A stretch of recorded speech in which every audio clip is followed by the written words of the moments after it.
Hello. I think I'm a bit wonky, but I'm just going to have to deal with it because the camera is the camera. Hi guys, it's Scott. I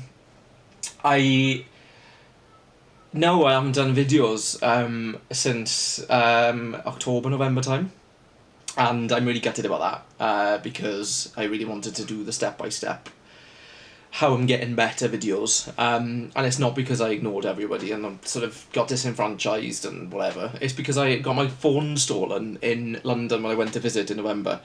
So yeah, that's gutting. But I'm on my digital camera that we use for work, so I don't even know if I'm in focus right now.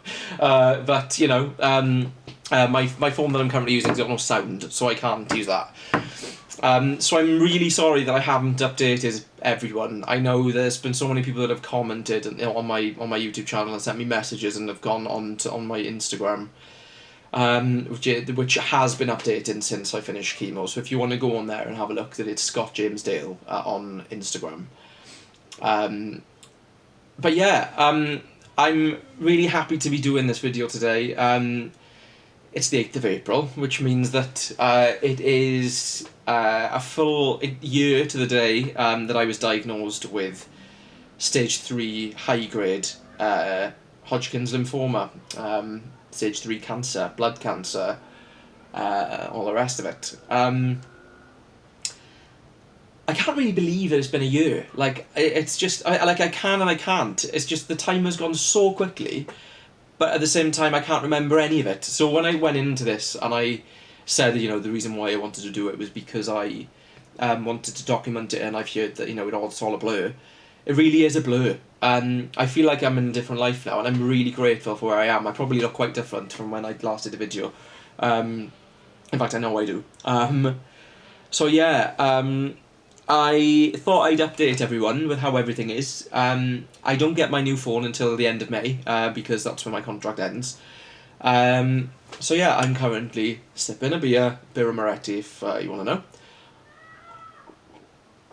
And I've just come off a run, so I'm a bit sweaty. But, how am I doing? I'm doing really well. I feel like I'm back to normal in many ways.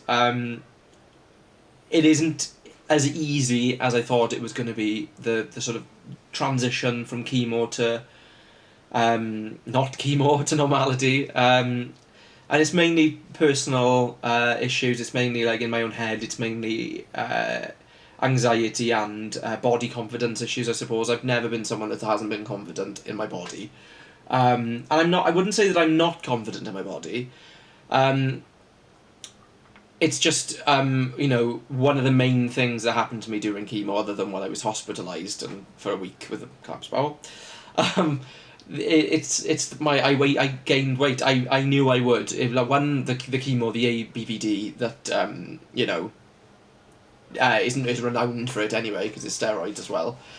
The chemotherapy itself. But I'm up and down with my weight anyway, so I had to work really hard. And at the time of diagnosis a year ago, I was the most comfortable I'd ever been with my weight. I was fitting into a 33-inch waist. I was like 82 kilograms.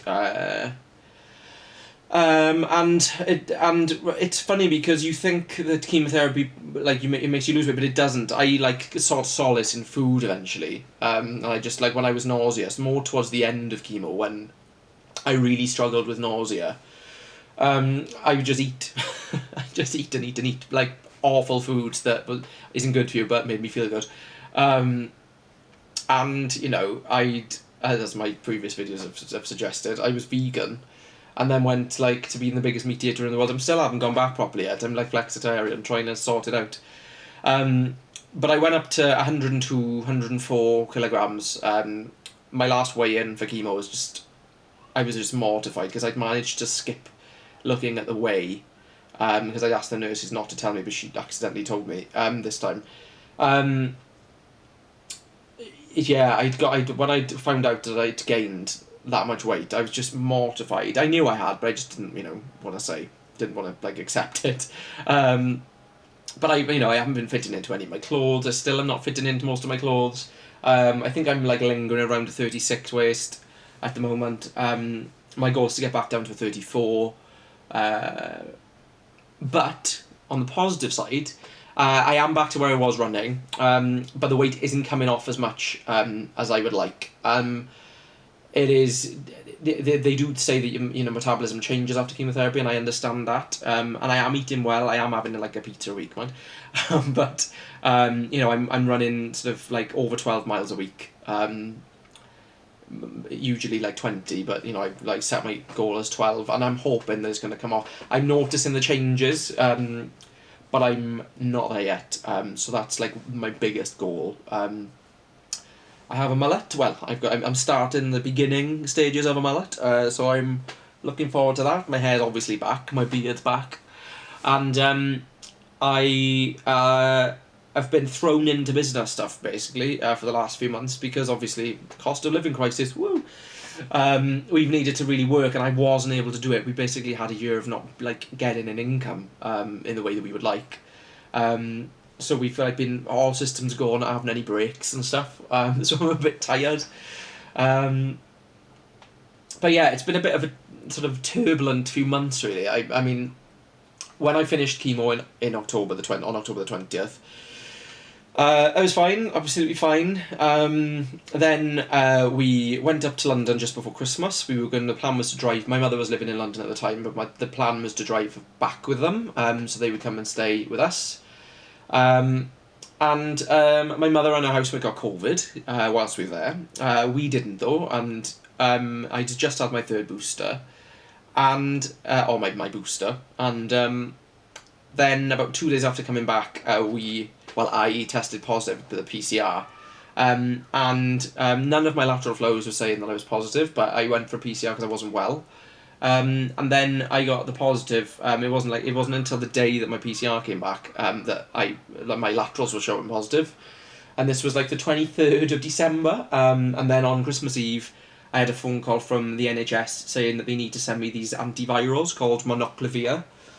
And they really helped. They literally had to take 5 of them in the morning, 5 of them like 12 hours apart, and within 2 days I was negative and feeling much better. I even had a cold sore forming on my lip, and that was very rare. It's only ever when I'm really run down. And usually, obviously, cold sores last weeks, but it went because of those, I'm assuming, because of those drugs I was taking. But yeah, so had COVID, Will had COVID, we were all locked down, nobody could be with each other, so it was a bit of a rubbish Christmas. And then on the 2nd of January, my cousin Natalie, who incidentally was the first person that I told that I potentially had, that I was going through the testing for cancer, Natalie died of COVID-related issues, and I think it was pneumonia in the end. But yeah, that was a horrific experience because obviously she was only 39. She was like my babysitter when I was younger because I'm like turning 30 like in July, and so we were that kind of age difference. And she left behind like a partner and 2 kids. So yeah, it's been intense whilst trying to keep the business going and making sure that we're up and running in that respect. It's been grief. It's been dealing with my body issues. It's been like life changes because of chemotherapy, and don't let like anyone fool you. There are life changes. I was lucky in terms of my side effects, but it does make you like constantly anxious. You're constantly thinking that it's coming back. I know it sounds stupid, but it does. I've got this lump on my neck, and it's been there for the entire process, and the. It hasn't glown. It hasn't sort of been glowing on any of the PET scans and stuff. So they're just treating it as not anything bad. But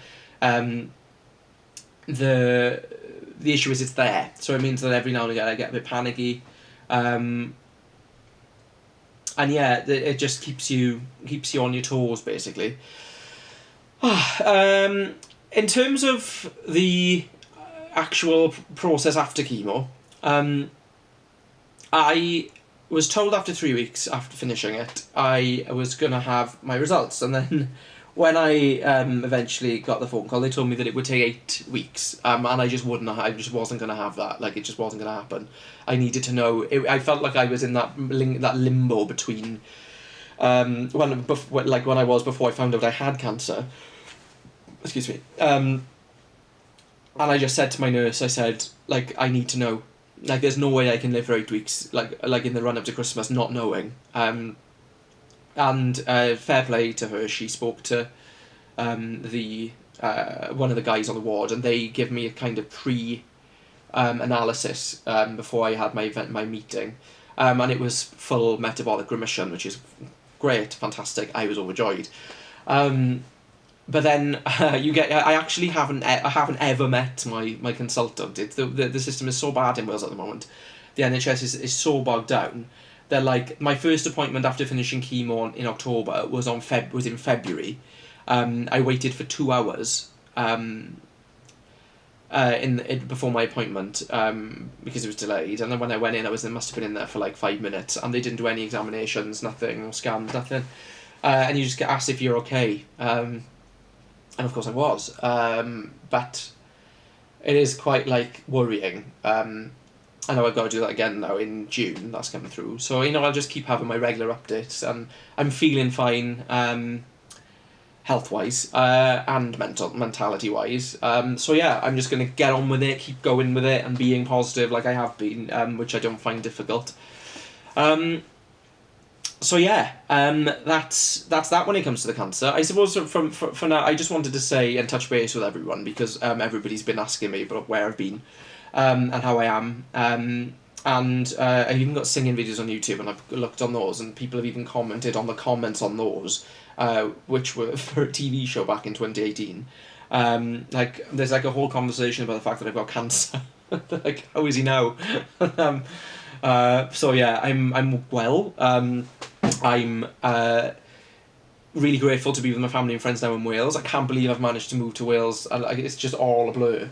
In hindsight, it's mad how things have changed, and mad how life is changing, not just for me but for everybody. It's like one of those like transition periods. It just for me happens to be at the same time as everything is happening in the world.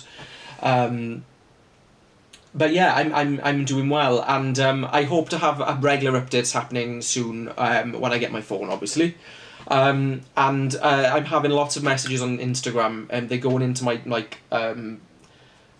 the requests folder. So people that are saying that they appreciate the videos and stuff, and I've helped them, which is the reason why I wanted to do the whole thing in the first place and document the thing, as well as to be able to remember it all. And yeah, I just wanted to touch base and say thank you to everyone. Thank you for like your concern. Thank you for everybody that's like followed and continue to follow. I'll make sure that I'm updating more regularly from the end of next month.